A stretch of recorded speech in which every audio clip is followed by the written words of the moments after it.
সময় এসেছে মানুষের তন্ত্রমন্ত্র বাদ দিয়ে আল্লাহ দেশ দেওয়া হবে ইনশাআল্লাহ। যুবকরা প্রস্তুত আছেন তো ইনশাআল্লাহ? কোরআনের বাংলাদেশ চান কি চান না? ইসলামের বাংলাদেশ হবে আমরা চাই কি চাই না? আরে আমরা তন্ত্রমন্ত্রের বাংলাদেশ দেখেছি, আমাদের ভাগ্য পরিবর্তন হয় নাই। আমরা অনেক নেতা পরিবর্তন দেখেছি, এদেশের মানুষের ভাগ্য পরিবর্তন হয় নাই। এবার সব বাংলাদেশের খেলা শেষ হয়ে গিয়েছে, এবার বাংলা ইসলামের বাংলা হবে ইনশাআল্লাহ।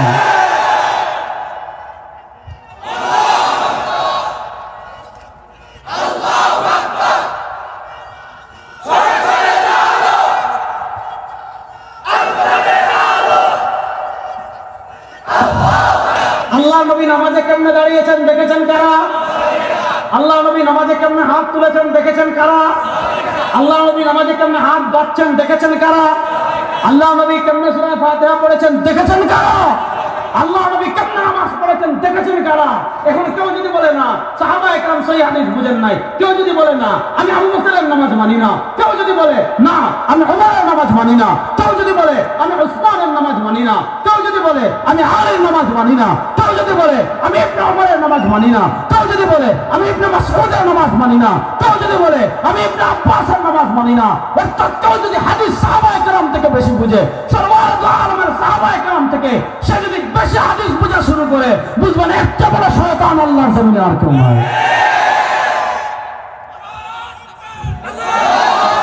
আসলো নামাজের স্ট্রাকচার আমাদের কাছে কেমনে আসলো, নামাজের কাইফিয়ত আমাদের কাছে কেমনে আসলো। অনেক গুরুত্বপূর্ণ ইসলামের একটা মূলনীতি আছে, আমলে মুতাওয়ারাস। আল্লামা হায়দার হাসান টুঙ্কি রাহিমাহুল্লাহ ব্যাপারে রিসালা লিখেছেন, আহমিয়াত আমলুল মুতাওয়ারাস। আমাদের বায়তুল মুকাররমের সম্মানিত খতিব আমাদের উস্তাদ মুহতারাম আল্লামা আব্দুল মালিক হাফিজাহুল্লাহ আলোচনা করেছেন তা ওয়াহদাতুল উম্মাহ ওয়া ইত্তিবাউস সুন্নাহ। উনারা আহমিয়াত আমলুল মুতাওয়ারিস নিয়ে বিস্তারিত আলোচনা করেছেন। অনেক জটিল বিষয় খুব সহজে বোঝানোর চেষ্টা করছি, ভালো করে বুঝেন। তাহলে প্রশ্ন হলো নামাজ আমার কাছে কেমনে আসলো? এই যে নামাজের বডিটা আমাদের কাছে কেমনে আসলো, কেমনে আসলো আমি আপনাদেরকে বলি। সরওয়ার দু আলম সাল্লাল্লাহু আলাইহি ওয়াসাল্লাম নামাজের ক্ষেত্রে দুটো নির্দেশনা সাহাবায়ে কেরামকে দিয়েছিলেন। এক নম্বর নির্দেশনা নবী করিম সাল্লাল্লাহু আলাইহি ওয়াসাল্লাম সাহাবায়ে কেরাম রিদওয়ানুল্লাহি আলাইহিমকে দিয়েছিলেন। কি নির্দেশনা? লিয়ালিয়ানি মিনকুম উলুল আহলামি ওয়ান নুহা, লিয়ালিয়ানি মিনকুম উলুল আহলামি ওয়ান নুহা। ও আমার সাহাবায়ে কেরাম, যে কেউ তোমরা মনে চায় আচ্ছা নামাজে আমার পিছনে দাঁড়াইও না, লিয়ালিয়ানি মিনকুম উলুল আহলামি ওয়ান নুহা, তোমাদের ভিতর প্রজ্ঞাবান যারা, তোমাদের ভিতর মেধাবী যারা, তোমাদের ভিতর সমঝদার যারা, তোমাদের ভিতর ফকিহ যারা, তোমাদের ভিতর আলেম যারা, তারা আমার পিছনে নামাজের কাতারে দাঁড়াইবা। কেন? সাল্লু কামা রাআইতুমুনি উসাল্লি, সাল্লু কামা রাআইতুমুনি উসাল্লি। তোমরা আমার পিছনে দাঁড়াইবা, দেখবা আমি কেমনে হাত তুলি, দেখবা আমি কেমনে হাত বাঁধি, দেখবা আমি কেমনে আমিন বলি, দেখবা আমি কেমনে রুকু করি, দেখবা আমি কেমনে সিজদা করি, দেখবা আমি কেমনে হাত তুলি, দেখবা আমি কখন রুকু করি, দেখবা আমি কখন সিজদা করি, দেখবা আমি কখন আত্তাহিয়াত করি, দেখবা আমি কেমনে নামাজ পড়ি। সরওয়ার দু আলম সাল্লাল্লাহু আলাইহি ওয়াসাল্লাম সাহাবায়ে কেরাম রিদওয়ানুল্লাহি আলাইহিমকে বলেছেন, নামাজে তোমরা যারা বুদ্ধিমান, নামাজে তোমরা যারা সমঝদার, নামাজে তোমরা যারা ফকিহ, নামাজে তোমরা যারা আলেম, তারা আমার পিছনে দাঁড়াবে। কেন দাঁড়াবে? সাল্লু কামা রাআইতুমুনি উসাল্লি। তোমরা দেখবা আমি কেমনে নামাজ পড়ি, আমার নামাজটা শিখবা, আমি চলে গেলে তোমাদের পরবর্তীদেরকে আমার নামাজ তোমরা শিখাইবা।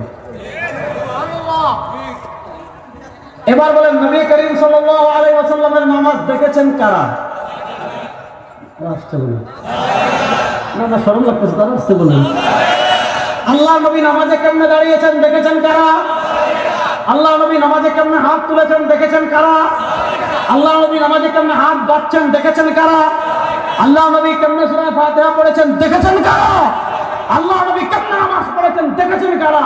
এখন কেউ যদি বলে না সাহাবায়ে কেরাম সহিহ হাদিস বুঝেন নাই, কেউ যদি বলে না আমি আবু বকরের নামাজ মানি না, কেউ যদি বলে না আমি ওমরের নামাজ মানি না, কেউ যদি বলে আমি উসমানের নামাজ মানি না, কেউ যদি বলে আমি আলীর নামাজ মানি না, কেউ যদি বলে আমি ইবনে ওমরের নামাজ মানি না, কেউ যদি বলে আমি ইবনে মাসউদের নামাজ মানি না, কেউ যদি বলে আমি ইবনে আব্বাসের নামাজ মানি না, অর্থাৎ কেউ যদি হাদিস সাহাবায়ে কেরাম থেকে বেশি বুঝে, সরওয়ার দু আলমের সাহাবায়ে কেরাম থেকে সে যদি বেশি হাদিস বোঝা শুরু করে, বুঝবেন একটা বড় শয়তান আল্লাহর জমিনে আর কেউ নয়।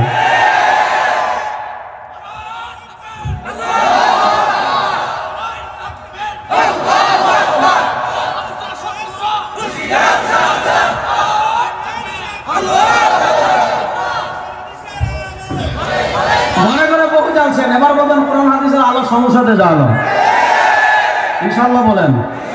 এই ঘরে ঘরে কোরআন হাদিসের আলো জ্বালিয়ে আপনি সমাজ থেকে সন্ত্রাসী, লুটতরা, চাঁদাবাজ, টেন্ডারবাজি, তারপর হলো টাকা পাচার, এগুলো বন্ধ করা যাবে না।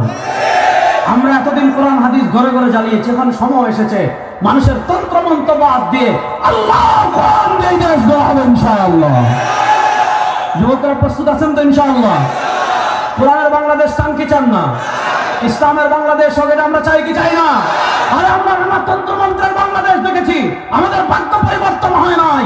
আমরা অনেক নেতা পরিবর্তন দেখেছি, এদেশের মানুষের ভাগ্য পরিবর্তন হয় নাই। এবার সব বাংলাদেশের খেলা শেষ হয়ে গিয়েছে, এবার বাংলা ইসলামের বাংলা হবে ইনশাআল্লাহ।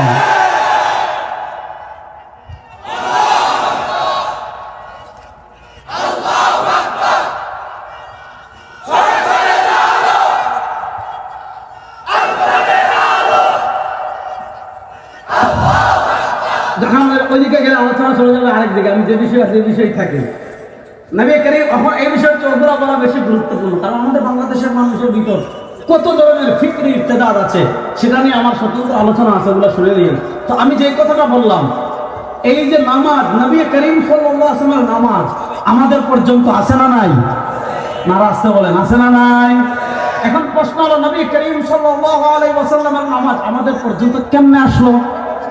ভাই বসো বসো, তুমি বসে যাও, নড়াচড়া করো না, মানুষের ডিস্টার্ব দিও না আলোচনা। প্রশ্ন হলো, নবী করিম সাল্লাল্লাহু আলাইহি ওয়াসাল্লামের নামাজ আমাদের কাছে কেমনে এসেছে? মনোযোগ দিয়ে বুঝেন। আল্লাহর নবী সাল্লাল্লাহু আলাইহি ওয়াসাল্লামের নামাজ দেখেছেন কারা? নবীর নামাজ দেখেছেন সাহাবীরা, সাহাবীরা দেখে দেখে নবীজির নামাজ শিখেছেন। সাহাবীদের নামাজ দেখেছেন তাবেঈরা, তাবেঈরা সাহাবীদের নামাজ দেখে দেখে শিখেছেন।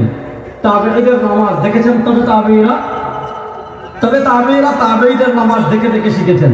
এভাবে নবীর নামাজ শিখেছেন সাহাবীরা, সাহাবীর নামাজ শিখেছেন তাবেঈরা, তাবেঈর নামাজ শিখেছেন তবে তাবেঈরা, তবে তাবেঈর নামাজ শিখেছেন আইম্মায়ে মুজতাহিদিনরা, আইম্মায়ে মুজতাহিদিনের নামাজ শিখেছেন সালাফের ইমামগণ, সালাফের ইমাম শিখেছেন খালাফের ইমামগণ।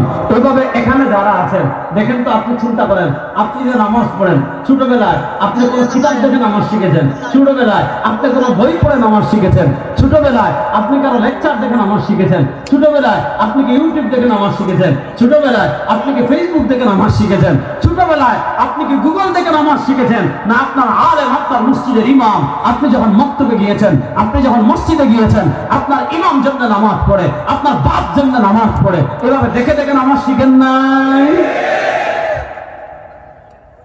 এই কথাটা ভালো করে বুঝেন। এখন দেখেন, তাহলে নবীর নামাজ দেখেছেন কারা? সাহাবার নামাজ দেখেছেন কারা? তাবেঈ। এবার আমি আপনাদেরকে একজন তাবেঈর নাম বলি, দেখেন আপনারা চিনেন কিনা। নাম বলবো, ইমাম আযম আবু হানিফা। নাম শুনছেন নি? কারা কারা শুনেন না এদিকে হাত তুলেন তো। ওই একজন মুরব্বী শুনে নাই, শুধু দুইজন। কারা কারা ইমাম আযম আবু হানিফার নাম শুনেছেন দেখে হাত তুলেন তো। তিনি আমাদের ইমাম, এটা বলতে লজ্জা লাগে? যদি লজ্জা লাগে তাহলে আপনার দরকার নাই, জান এখান থেকে। ইমাম আযম আবু হানিফা রাহিমাহুল্লাহ কে জানেন? ইমাম আযম আবু হানিফা রাহিমাহুল্লাহ, তার পরিচয় হলো, সোজা কথা এক কথায় বুঝেন, সূর্য উঠলে দুনিয়ার সব আসমানের সব তারকা থাকে, দিনে আসমানের তারকা থাকে, কিন্তু সূর্য উঠলে আসমানের সব তারকা ম্লান হয়ে যায় সূর্যের আলোর কাছে।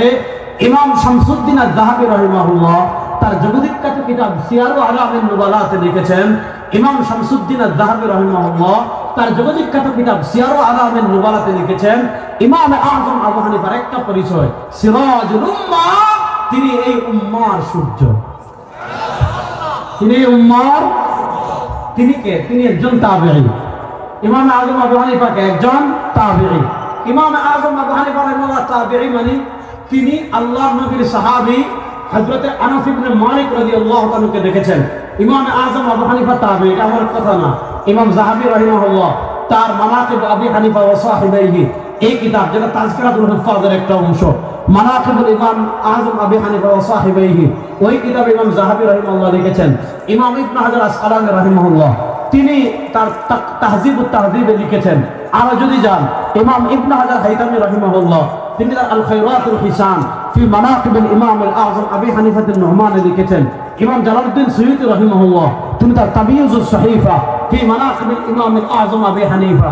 সবাই তাদের কিতাবে এটা একটা স্বীকৃত বিষয়। ইমাম আযম আবু হানিফা রাহিমাহুল্লাহ তাবিঈ। তাবিঈ মানে কি? ইমাম আযম আবু হানিফা নিজে বলেন, আমি আমার পিতার সাথে কুফার মসজিদে গেলাম। কুফার মসজিদে যাওয়ার পর আমাদের মুরব্বী যেমন গাড়িতে লাল খেসাব লাগিয়ে আছেন, আমাদের হযরত যেমন আমাদের ভাই যেমন লাল খেসাব লাগিয়ে রেখেছেন, ঠিক তেমনি ভাবে ইমাম আযম আবু হানিফা বলেন, এই ছোট ভাইয়ের মতো ইমাম আযম আবু হানিফা একদিন তার পিতার হাত ধরে কুফার মসজিদে গিয়েছেন। তিনি গিয়ে দেখলেন এক লোক বসা আছে, দাড়িতে লাল হিজাব করা, আর তার আশেপাশে মানুষ অত্যন্ত গুরুত্ব দিয়ে বসে বসে হাদিস শুনতেছে। আবু হানিফা তার পিতাকে জিজ্ঞেস করলেন, হাম্মাদকে, যে পিতা উনি কে? ইমাম আযম আবু হানিফা রাহিমাহুল্লাহর পিতা বললেন, আরে তুমি তাকে চিনো না, উনি তো আল্লাহর নবীর সাহাবী হযরত আনাস ইবনে মালিক। তাহলে ইমাম আযম আবু হানিফা রাহিমাহুল্লাহ কুফাতে বড় হয়েছেন। মনোযোগ, ইমাম আযম আবু হানিফা জন্মগ্রহণ করেছেন ৮০ হিজরিতে। কত হিজরিতে? মুখলে বলেন না। দেখেন তিনি যখন কুফাতে বড় হন, লালিত পালিত হন, তখন ইলমের রাজধানী কুফা। মনোযোগ, তখন ইলমের রাজধানী কুফা। মদিনা থেকেও তখন কুফায় সাহাবা একরাম বেশি থাকতেন। আমার আল্লামা কাউসারী রাহিমাহুল্লাহ তার ফিকহ আল ইরাক ওয়া হাদিসুহুম ওই কিতাবে লম্বা আলোচনা করেছেন। তো ইমাম আযম আবু হানিফা রাহিমাহুল্লাহ তিনি ইন্তেকাল জন্মগ্রহণ করেছেন ৮০ হিজরিতে, আর সর্বশেষ সাহাবী ইন্তেকাল করেছেন ১১০ হিজরিতে। কত হিজরিতে? তাহলে ইমাম আযম আবু হানিফা রাহিমাহুল্লাহ ৩২ বছর তিনি হায়াতে, তখন মদিনায় সাহাবী ছিলেন, মক্কায় সাহাবী ছিলেন, ইরাকে সাহাবী ছিলেন। আপনার কি মনে হয় তার কোনো সাহাবীর সাথে দেখা হয় না? আর আবু হানিফা মক্কা মদিনা হজ উমরা একবার দেন নাই। ইবনে হাজার হাইতামি রাহিমাহুল্লাহ আল খায়রাতুল হিসান ফি মানাকিবিল ইমাম আযম আবি হানিফা আন-নুমান এই কিতাবে লিখেছেন, আন্না আবু হানিফা হাজ্জা 55 মাররা। ইমাম আযম আবু হানিফা রাহিমাহুল্লাহ মাত্র 55 বার হজ উমরা করেছেন। সুতরাং আজকে যারা দু চারটা বাংলা চটি বই পড়ে আর ইউটিউবে দু চারটা লেকচার শুনে যে সকল হাইওয়ানের নাতিকরা ইমাম আযম আবু হানিফা রাহিমাহুল্লাহর বিরুদ্ধে দোকানদারাজি করে, ইমাম আযম আবু হানিফা রাহিমাহুল্লাহর বিরুদ্ধে কলম চালায়, আমরা বলি চামচিকার দাম আছে। তোমাদের আমাদের কাছে চামচিকার দাম আছে, কিন্তু তোমাদের কোনো দাম নাই। আরে চামচিকা যদি সারা জীবন সূর্যকে গালি দেয়, সূর্যের কিছু হবে? ঠিক তেমনি ভাবে এরকম দুই একটা সালাফি যেগুলো প্রোমেট সালাফি ইসরায়েলের ভায়া হয়ে এই ইসরায়েলের দালালরা তালেবানের বিরোধিতা করে, আপনারা দেখেন নাই? হামাসের বিরোধিতা করেছে, আপনারা দেখেন নাই? দেখেন আফগানিস্তানের পৃথিবীতে মুসলমানদের বিজয় যারা কষ্ট পায়, এদের চেয়ে বড় মুনাফিক আল্লাহর জমিনে আর কেউ নাই। জোরে বলেন। আফগানিস্তানে তালেবানরা বিজয় হয়েছে, আমরা খুশি না বেজার? কারা কারা খুশি নাকি হাত তোলেন তো? তালেবানরা বিজয় হয়েছে, আমরা খুশি না বেজার? এখন বলেন তালেবানের বিজয় কেউ যদি কষ্ট পায়, এটা কত নম্বর মুনাফিক? নাম্বার ছাড়া মুনাফিক। বা এটা কি নাম্বার ছাড়া? হামাসের মুজাহিদরা গত 1 বছর ধরে ইসরায়েলকে পিটাচ্ছে। খেলা কিন্তু শুরু হয়ে গেছে। এই খেলায় আমাদেরকে পরাজিত করবে পৃথিবীতে এমন কোন শক্তি নাই, যদি আমরা ইসলামের উপর অবলম্বন অবিচল থাকি। ওয়ালা তাহিনু ওয়ালা তাহজানু ওয়া আনতুমুল আ'লাউনা ইন কুনতুম মুমিনিন। আরে পরিপূর্ণ মুমিন আফগানিস্তানের তালেবানরা ছিল, আমেরিকা 20 বছর তাদেরকে পরাজিত করতে পারে নাই। তারা পলায়ন করতে বাধ্য হয়েছে। সময় বেশি দিন বাকি নয়, ইসরায়েল পলায়ন করবে, ফিলিস্তিন আবার আমাদের হবে, বাইতুল মাকদিস আমাদের হবে ইনশাআল্লাহ। কথা ভালো করে বুঝেন। তালেবানরা বিজয় হয়েছে, সারা দুনিয়ার মুসলমান খুশি। আর আমাদের দেশের বাংলাদেশি গুন্ডা মৌলবী যেগুলো আছে, মনে হয়েছিল তাদের মানে কষ্টে বুক ফেটে যাচ্ছে। বলে কি তালেবান নাকি মাজার পূজারি। হামাস অভিযান শুরু করেছে, সারা দুনিয়ার মানুষ সমর্থন করেছে, দোয়া করেছে, তাদের জন্য কান্না করছে। তারা বলে কি হামাস নাকি ফাইজলামি করতেছে। দেখেন এরা তালেবানের আমলে শিরিক খুঁজে পায়, তালেবানের আমলে ভুল খুঁজে পায়, হামাসের আকীদায় শিরিক খুঁজে পায়, হামাসের আমলে ভুল খুঁজে পায়। কিন্তু দেখেন এই সকল দুপাই জানোয়ার যেগুলো আছে, এই সমস্ত লাল গুন্ডাদারি শয়তান যেগুলো আছে, আপনারা দেখেছেন গত কিছুদিন আগে সৌদি আরবে তারা রিয়াদ ভিশন 2024 একটা উৎসব করেছিল। সেই উৎসবে তারা কি করেছে? কাবা শরীফের মতো রেপ্লিকা বানিয়ে, কাবা শরীফের মতো ঘর বানিয়ে, সেখানে বিদেশ থেকে খ্রিস্টান নর্তকীদেরকে নিয়ে কাবা শরীফকে মুসলমান যেমন তোয়াফ করে, কনসার্টে মঞ্চ বানিয়েছে কাবা শরীফ দিয়ে, আর ওই আমরা যেমন কাবা শরীফ তোয়াফ করি, ওই নর্তকীরা সেভাবে কাবা শরীফ তোয়াফ করছে। ওই সমস্ত দুবাই দামাতদেরকে আমরা বলতে চাই, তোমরা যারা তালেবানের আকীদায় শিরক খুঁজে পাও, ভুল খুঁজে পাও, হামাসের মহান আল্লাহ রাস্তার মুজাহিদদের আকীদায় যারা তোমরা ভুল খুঁজে পাও, সৌদি আরবে যখন কাবাকে অবমাননা করা হয়, সৌদি আরবে যখন ইসলামকে অবমাননা করা হয়, সৌদি আরবে যখন নাচ গান মদ পান করা হয়, তোমাদের মুখ কেন বন্ধ থাকে আমরা জানতে চাই। দালালের বাচ্চা দালাল। এই সমস্ত দালালদের সাথে আমাদের কোনো আপোষ, এই সমস্ত দালালদের সাথে আমাদের কোনো আপোষ। তো শুনেন, ইমাম আযম আবু হানিফা রাহিমাহুল্লাহ একজন তাবেঈ। বলেন, ইমাম আযম আবু হানিফা রাহিমাহুল্লাহ একজন। এখন আপনি মনে করেন বাংলাদেশে দাউদ কান্দিতে এসে 1400 বছর পরে মিয়া আপনার একটা এত দূরে দরকার নাই মিয়া, আপনারা যদি আমার মক্তবায় প্রবেশ করে, আমার যে কিতাব আছে, আমার যত কিতাব আছে, ওই কিতাবের সামনে যে মিয়া যদি আপনারা দাঁড় করাই, আপনি পূর্ব পশ্চিম বুঝবেন না। কথা বুঝেন? আমার রুমে যত কিতাব আছে, ওই কিতাবের সামনে যদি আপনাকে দাঁড় করাই মিয়া, আপনি পূর্ব পারবেন না, পশ্চিম পারবেন না, উত্তর বুঝবেন না, দক্ষিণ বুঝবেন না। আপনি 1400 বছর পরে এসে ইউটিউবে 2-4টা বক্তব্য শুনে, ফেসবুকে 2-4টা বক্তব্য শুনে, আর গুগল থেকে বাংলা 2-4টা ছোটি বই পড়ে এই বলছেন ইমামে আযম আবু হানিফা রাহিমাহুল্লাহ হাদিস জানতেন না। আপনি বলছেন ইমামে আযম আবু হানিফার নামাজ ঠিক না। ওরে সুবহানাল্লাহ ওয়া বিহামদিহি, আপনি 2-4টা বাংলা বই পড়ে কত বড় হাদিস বিশারদ হয়ে গিয়েছে। এটা কিয়ামতের একটা আলামত। কিসের আলামত? কেমন বড় হুজুরটা কোথায় পেয়েছেন? হাদিস শুনেন। নবী করিম সাল্লাল্লাহু আলাইহি ওয়াসাল্লাম বলেন, আমার উম্মতেরা শোনো, ইন্না মিন আশরাতিস সাআহ, কিয়ামতের মৌলিক আলামতের একটা আলামত, মনোযোগ, ইন্না মিন আশরাতিস সাআহ, কিয়ামতের অনেকগুলো মৌলিক আলামতের একটা আলামত, আন তুরফাল ইলম, এই কোরআনের ইলম আল্লাহ দুনিয়া থেকে উঠিয়ে নেবেন, হাদিসের ইলম আল্লাহ দুনিয়া থেকে উঠিয়ে নেবেন, ইসলামী শরিয়ার ইলম আল্লাহ দুনিয়া থেকে উঠিয়ে নেবেন। আপনি আমাকে প্রশ্ন করতে পারেন যে আবরার হুজুর, ভাইজান কি সুন্দর মাদ্রাসা বানাইছে এখানে, ওই দূর থেকে বাতি দেখা যায়, হ্যাঁ, এত সুন্দর মাদ্রাসা থাকতে ইলম আবার কেমনে উঠবে? পয়েন্টটা বুঝেন। নবী করিম সাল্লাল্লাহু আলাইহি ওয়াসাল্লাম বলেন, আমার উম্মতেরা শোনো, ইন্না মিন আশরাতিস সাআহ, কিয়ামতের আলামতগুলোর একটা মৌলিক আলামত হলো আন তুরফাল ইলম, আল্লাহ দুনিয়া থেকে ইলমে দ্বীন উঠিয়ে নেবেন। প্রশ্ন হলো, এত সুন্দর বিল্ডিং থাকতে, এত বড় বড় মাদ্রাসা থাকতে, এত বড় বড় মসজিদ থাকতে, এত এত লাইব্রেরি থাকতে, এখন ইউটিউবে খুঁজলেই কত হুজুরদের বক্তব্য পাওয়া যায়, ফেসবুকে কত কিতাবের কি পাওয়া যায়, পিডিএফ পাওয়া যায়। আপনি আর্কাইভে ঢুকলে লক্ষ লক্ষ কিতাবের মানে আপনি কি পাইবেন? পিডিএফ পাবেন। বাংলা বাজার ইসলামিক টাওয়ার গেলে হাজার হাজার কিতাব অনুবাদ হয়ে গিয়েছে। কোরআন শরীফের বাংলা অনুবাদ পাওয়া যায়, হাদিসের বাংলা অনুবাদ পাওয়া যায়, ফিকহের কিতাবের বাংলা অনুবাদ পাওয়া যায়, আকীদার কিতাবের বাংলা অনুবাদ পাওয়া যায়। শুধু বই না, পিডিএফ পাওয়া যায়। ইন্টারনেটে এত পিডিএফ থাকতে, হার্ড কপি এত বাংলা বই থাকতে, ইলমে দ্বীন আবার কেমনে উঠবে? ইমাম বুখারী রাহিমাহুল্লাহ বুখারী শরীফের কিতাবুল ইলম পরিচ্ছেদ প্রতিষ্ঠা করেছেন। ইমাম বুখারী রাহিমাহুল্লাহ বুখারী শরীফের কিতাবুল ইলম পরিচ্ছেদ প্রতিষ্ঠা করেছেন। বাবুন কাইফা ইউকবাতুল ইলম, যে আল্লাহ কিয়ামতের আগে ইলমে দ্বীন কেমনে উঠাবেন? নবী করিম সাল্লাল্লাহু আলাইহি ওয়াসাল্লাম বলেন, ইন্নাল্লাহা লা ইয়ানতাজিউল ইলমা বিকবদ, ইন্নাল্লাহা লা ইয়ানতাজিউল ইলমা ইনতিজাআন বিহি ওয়া ইন্নামা ইয়ানতাজিউল ইলমা বিকবজিল উলামা ফাত্তাখাযান নাস রুউসান জুহালান ফাসআলু ফাফতা বিগাইরি ইলমিন ফাদাল্লু আদাল্লু।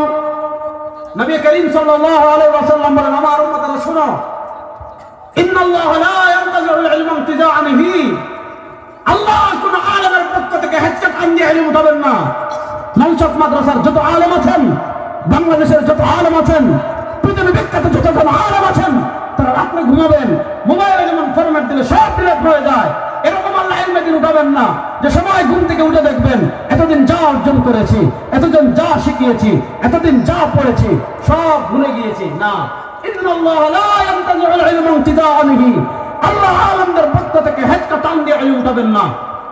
তাহলে আল্লাহ যদি আলেমদের পক্ষ থেকে হেঁচকা টানলে ইলম না উঠান, প্রশ্ন হলো তাহলে আল্লাহ ইলমে দিন কেমনে উঠাবেন? সরওয়ারে দু আলম সাল্লাল্লাহু আলাইহি ওয়াসাল্লাম জবাব দিচ্ছেন, ওয়া ইন্নামা ইয়ানতাজিউল ইলমা বিকবজিল উলামা, ওয়া ইন্নামা ইয়ানতাজিউল ইলমা বিকবজিল উলামা। আল্লাহ ইলমে দিন দুনিয়া থেকে উঠিয়ে নেবেন আলেমদেরকে উঠিয়ে নেওয়ার মাধ্যমে। সব বড় বড় আলেম পৃথিবী থেকে বিদায় নিয়ে চলে যাবেন। মুহাক্কিক আল্লাহওয়ালা আলেমদের সংকট দুনিয়াতে পড়ে যাবে। আজকে দেখেন আমাদের দেশে ওয়াজ করে গেল, আরে বেটা আরবি খুলে দিলে পড়তে পারবে না, বিশাল বড় মুফাসসির কোরআন আছে না নাই? হাদিসের কিতাব পড়া দূরের কথা, তারা যদি মুস্তাদে আহমদ করে দেয়, হাদিস কেমন বের করে, তারা যদি সিয়ারা আলামিন নুবুওয়া ধরাই দেন যে জীবনী কেমনে বের করে, তাও বলতে পারবে না। এসব বিশাল হাদিস বিশাল সব কিয়ামতের আলামত ভাই। আজকে যে টান দিতে পারে সে বড় বক্তা, তারা মানুষ সার্কাস দেখার জন্য আনে 70,000 80,000 টাকা দিয়ে আনে না। সব কিয়ামতের আলামত। কিসের আলামত? ওয়া ইন্নামা ইয়ানতাজিউল ইলমা বিকবজিল উলামা। আমরা ছোটবেলায় দেখেছি বয়ান করতেন আল্লামা তাফাজ্জুল কবিগঞ্জি, ছোটবেলায় দেখেছি বয়ান করতেন আল্লামা শাহ আহমদ শফি, ছোটবেলায় দেখেছি বয়ান করতেন আল্লামা আজহার আলী আনোয়ার শাহ, ছোটবেলায় দেখেছি বয়ান করতেন আমাদের সিলেটের বরেণ্য বুজুর্গ আল্লামা নুরুদ্দিন গহরপুরি রাহিমাহুল্লাহ। আর আজকে আমাদের দেশে আমার মতো ছোটরা ইলম নাই, কালাম নাই, আমল নাই, আমরা বয়ান করি কিয়ামতের আলামত। ওয়া ইন্নামা ইয়ানতাজিউল ইলমা বিকবজিল উলামা। আল্লাহ ইলমে দিন উঠিয়ে নেবেন আলেমদেরকে উঠিয়ে নেওয়ার মাধ্যমে। তখন কি হবে জানেন? ফাত্তাখাদান নাসু রুউসান জুহালা। দেখা যাবে কেউ কোনোভাবে ফেসবুকে ভাইরাল হলে, কেউ কোনোভাবে পরিচিত হলে দেখা গেল একদম 26 ইঞ্চি। আমি 26 ইঞ্চি মানুষকে খাটি করছিলাম, নাউযুবিল্লাহ। আল্লাহ কোন মাখলুককে নিয়ে কটূক্তি করার অধিকার আমার নাই, কিন্তু বক্তার যোগ্যতা কি? 26 ইঞ্চি। বাস মানুষ কি দেখতে আসে? অভিনয় 26 ইঞ্চি হুজুর দেখতে আসে। কিসের আলামত? ওয়া ইন্নামা ফাত্তাখাদান নাসু রুউসান জুহালা। মূর্খদেরকে মানুষ আলেম মানবে, মূর্খদেরকে মানুষ শায়েখ মানবে, মূর্খদেরকে মানুষ ইসলামিক স্কলার মানবে, মূর্খদেরকে মানুষ অনুসৃত মানবে। ফাফতা বিগাইরি ইলমিন ফাসআলু। এদের কাছে মানুষ জিজ্ঞাসা করবে, ফাফতা বিগাইরি ইলমিন, ফতোয়া দিবে, ইলম নাই। ফাদাল্লু, এরা পথভ্রষ্ট। ওয়াদাল্লু, এরা মানুষদেরকে পথভ্রষ্ট করবে। আজকে আপনি দেখেন হক্কানি রব্বানি উলামা ইকরামের সংখ্যা ধীরে ধীরে কমছে না? জি না, বলে আসতে বলবে কমছে কি কমছে না? এখন বুঝেন, আমি মূল কথা আবার আপনাদেরকে ফিরে যাই। 1400 বছর যে ধারার মাধ্যমে কোরআন এসেছে, 1400 বছর যে ধারার মাধ্যমে হাদিস এসেছে, 1400 বছর যে ধারার মাধ্যমে দ্বীন আপনার কাছে এসেছে, সেই ধারা কারা? সেই ধারার কথা আমি পরে বলবো। আপনি বুখারী শরীফের কিতাবুল ইলমে যাবেন, আপনি সব হাদিসের কিতাবের পাতায় পাতায় পাতায় পাতায় আলেমদের এত ফজিলত, মাদ্রাসার ছাত্রদের এত ফজিলত। এত ফজিলত কেন? ওয়া ইন্নাল আলিম, যে আলেম হবে মাদ্রাসার ছাত্র হবে, লায়াদউ লাহু মান ফিস সামাওয়াতি ওয়াল আরদ। আর হাদিসে আসছে আসমান জমিনের সবাই তাদের জন্য দোয়া করে। সুবহানাল্লাহ। এটা কি কেন করেন না? জোরে বলেন। এদের জন্য আসমান জমিনের সব দোয়া করে। হাত্তাল হিতান ফি জাওফিল মা। পানির নিচে যে মাছটাও আছে, এই মাছটাও মাদ্রাসার ছাত্রদের জন্য দোয়া করে। শুনেন, এই ছাত্ররা যখন এই রাস্তা দিয়ে হাঁটে, হাদিসে আসছে ওয়া ইন্নাল মালাইকাতা লা তাযউ আজনিহাতাহা রিদান লিতালিবিল ইলমি। ওই মাদ্রাসার ছাত্ররা যখন রাস্তা দিয়ে হাঁটে, রহমতের ফেরেশতারা তাদের রহমতের দানা এদের পায়ের নিচে বিছিয়ে দেন। এবার এখানে না বিষয় ডাইরি খায়, এখানে না ভিআইপি ব্যবস্থা, সব জায়গায় তার এরকম না। কি কোন মাদ্রাসার ছাত্ররা ডাইরি খায়, আলু খায়, ফ্লোরে ঘুমায়, এসি নাই। এদের এত দাম কেন? এরা এত দাম কেন এদের যে এরা হাঁটলে ফেরেশতারা রহমতের দানা বিছিয়ে দেন? এদের জন্য সমুদ্রের গর্তের পিপিলিকাও দোয়া করে, এদের জন্য সমুদ্রের মাছও দোয়া করে। কারণ এই আলেম, প্রকৃত আলেম যারা, তারা হলো হামিলুল কোরআন। এই প্রকৃত আলেম যারা, তারা হলো হামিলুদ দ্বীন। ইয়াহমিলু হাযাল ইলমা মিন কুল্লি খালাফিন উদুল ইয়ানফুনা আনহু তাহরিফাল গালিন ওয়া ইমতিহানাল মুবতিলিন ওয়া তা'ওয়িলাল জাহিলিন। আর 1400 বছর পাড়ি দিয়ে কোরআন আপনার কাছে আসছে আলেমদের মাধ্যমে। 1400 বছর পাড়ি দিয়ে হাদিস আপনার কাছে আসছে আলেমদের মাধ্যমে। 1400 বছর পাড়ি দিয়ে দ্বীন আপনার কাছে আসছে আলেমদের মাধ্যমে। 1400 বছর পাড়ি দিয়ে শরিয়াত আপনার কাছে আসছে আলেমদের মাধ্যমে। আপনি ইসলাম পেয়েছেন আলেমদের মাধ্যমে, দ্বীন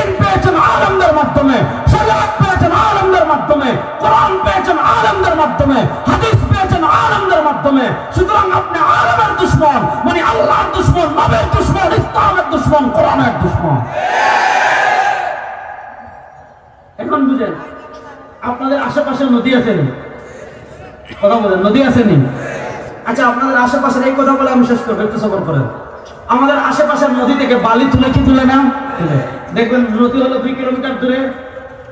এই 2 কিলোমিটার দূর থেকে একটা পাইপের সাথে আরেকটা পাইপ সংযোগ দেয়, আরেকটা পাইপের সাথে আরেকটা পাইপ সংযোগ দেয়, আরেকটা পাইপের সাথে আরেকটা পাইপ সংযোগ দেয়, আরেকটা পাইপের সাথে আরেকটা পাইপ সংযোগ দেয়। এভাবে সংযোগ দিয়ে দিয়ে দিয়ে দিয়ে নদী থেকে মাদ্রাসার মাঠ পর্যন্ত বালু আনা যায় কি যায় না? কিন্তু বলেন, এক জায়গায় যদি একটা পাইপে সংযোগ না থাকে আর বাকি সব পাইপে আপনি স্বর্ণের পাইপ লাগাই দিচ্ছেন, ভালো আসবে? এবার বলুন, আপনি 3 কিলোমিটার পানি দিয়ে যদি বালি আনতে চান, আপনার সংযোগ লাগে। কোরআনের ইলম 1400 বছর পানি দিয়ে কেমনে আপনার কাছে আসলো? কোরআনের ইলম 1400 বছর পানি দিয়ে, হাদিসের ইলম 1400 বছর পানি দিয়ে আপনার কাছে কেমনে আসলো? ইসলামের আকীদা আপনার কাছে 1400 বছর পানি দিয়ে কেমনে আসলো? ইসলামের আমল 1400 বছর পানি দিয়ে কোন পাইপের মাধ্যমে আপনার কাছে এসেছে?